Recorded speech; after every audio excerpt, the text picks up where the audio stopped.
back in the kitchen with Tony and Telly. Today I'm going to cook a nice straightforward loaf of bread. So the first thing we'll start off with then is 500 grams of strong flour.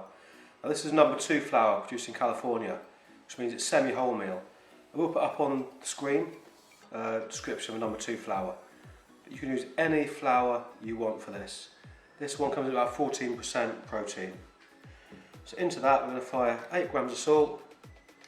I'm going to fire in there 5 to 10 grams of yeast. I'll just put 2 spoons in. Give that a good mix together. To that then, we're going to add 20 grams of butter, but you could use 15 to 20 ml of vegetable oil. 300 ml of water.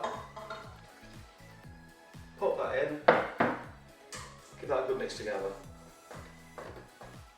Once you've got that mixed together, just put that to one side, leave that stand just about 5 minutes to auto this a little bit. In the meantime, we'll get the stand mixer out. Now, if you're not subscribed, maybe think about hitting subscribe for us. We're trying to get to 1,000 subscribers by the end of 2023. I think we're about 850, something like that at the minute.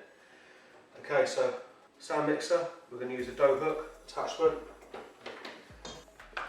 What we'll do is we pop that in the stand mixer now for 10 minutes. If you don't have a stand mixer, you have to knead that by hand for 10 minutes.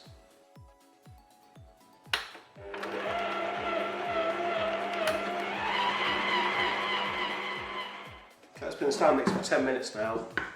You can see the consistency of that dough. Now it's been in the stand mixer for 10 minutes. If you were kneading the dough by hand, you would literally just knead it on the work surface. This kind of kneading motion for 10 minutes. The stand mixer just makes life so much easier. And what we're going to do is we'll pop our dough in a lightly oiled bowl, put tea towel over the top, put that in a warm spot, leave that to proof now for 1 hour. Everything we're using in this recipe today, the stand mixer, the dough scraper, the loaf tin, I will link it in the description. Okay, so that's been proofing now for 1 hour. I've proofed that on the windowsill because it's quite a warm sunny day. As you can see, it's doubled in size, more than doubled. So we'll turn this out to the work surface now and start shaping. First thing we're going to do then is we're going to knock the dough back. By knocking it back, what we're doing is we're knocking all those gases out. Then we're going to pre-shape this loaf. All we're going to do is we're going to use the stickiness of the dough and the work surface just to cause a bit of tension in that dough. We're going to leave that stand now just for 5 minutes. In the meantime, while that dough's resting, what we're going to do is take our 2-pound loaf tin, grease it inside with a little bit of butter. Like I say, everything we're using in this recipe is linked in the description. That's been resting now for about 5 minutes, so we're going to get into shaping. So all we're going to do is just get this dough laid out on the work surface, put our corners in, and then we're just going to go ahead and roll this.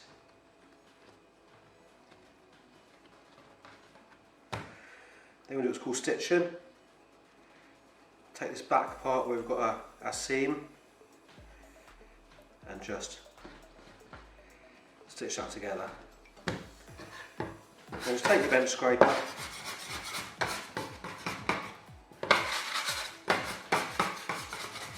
get this loaf shaped, and pop it into our loaf tin, seam side down. Then what we're going to do is cover that with a tea towel, put that back in that warm spot, leave that to proof now for 1 more hour. Okay, so that loaf's now been proofing for over an hour, about 1 hour and 20 minutes. Got a dog walk carried away, so I hope it's not overproofed.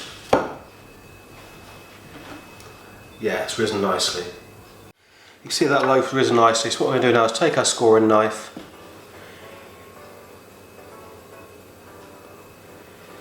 and just score across the top of our loaf.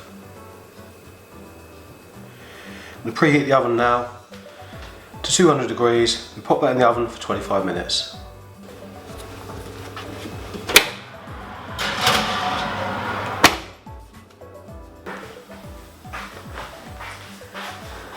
There we are. It's been down for 25 minutes now. So we'll just get that, turn that out to a wire rack.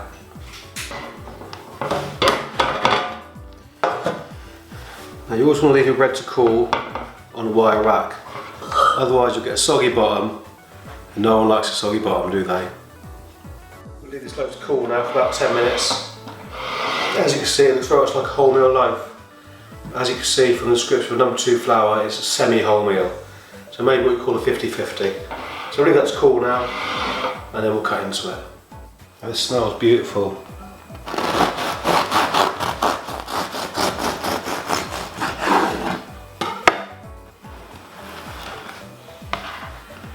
There we go. Lovely, soft, beautiful loaf of bread. There we are, beautiful loaf of bread from scratch. We're having a couple of slices now as a start before dinner. We're having a sausage sandwich for breakfast on this tomorrow morning. So if you enjoyed that video, want to see more cooking videos, hit subscribe, give us a thumbs up. Thanks for watching. Have a good day.